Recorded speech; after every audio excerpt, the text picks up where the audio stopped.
નમસ્કાર, star India TV ન્યૂઝમાં આપનું હાર્દિક સ્વાગત છે। આપ જોઈ રહ્યા છો સ્ટાર ઇન્ડિયા ટીવી ન્યૂઝ, સત્યની વાતે સત્યની સાથે।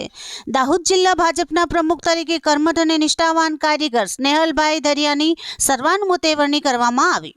ગુજરાત પ્રદેશ ભાજપના સંગઠન પર્વ 2025 અંતર્ગત દાહોદ જિલ્લા ભાજપના અધ્યક્ષની વરણી કરવા માટે ગુજરાત પ્રદેશ ભાજપ દ્વારા શબ્દશરણ તડવી, યોગેન્દ્રસિંહ ગોહિલ તથા અર્જુનભાઈ રબારી સહિતના 3 સભ્યોની સમિતિ બનાવી દાહોદ જિલ્લા ભાજપના અધ્યક્ષની પ્રક્રિયા પૂર્ણ કરવાની જવાબદારી સુપ્રત કરવામાં આવી હતી।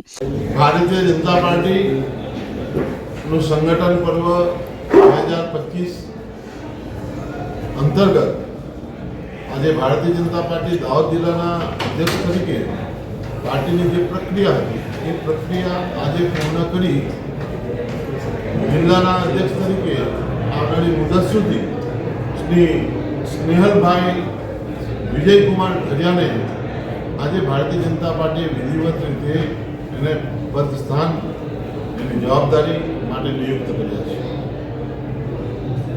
જે મુજબ શુક્રવારે દાહોદ જિલ્લા ભાજપ કમલમ કાર્યાલય મુકામે પૂર્વ કેન્દ્રીય મંત્રી અને દાહોદના સાંસદ જસવંતસિંહ ભાભોર, ગુજરાત સરકારના મંત્રી બચ્ચુભાઈ ખાબડ, જિલ્લા ભાજપ પ્રમુખ શંકરભાઈ અમલિયા, જિલ્લા પ્રભારી સતીશભાઈ નિશાળિયા, ધારાસભ્ય મહેશભાઈ ભુરિયા, કનૈયાલાલ કિશોરી, રમેશભાઈ કટારા, શૈલેષભાઈ ભાભોર, મહેન્દ્રભાઈ ભાભોર, જિલ્લા ભાજપના હોદ્દેદારો તેમજ મોટી સંખ્યામાં અગ્રણી કાર્યકરોની ઉપસ્થિતિમાં દાહોદ જિલ્લા ભાજપના અધ્યક્ષ તરીકે કર્મઠ અને નિષ્ઠાવાન કાર્યકર સ્નેહલભાઈ દરિયાની સર્વાનુમતે વરણી કરવામાં આવી હતી।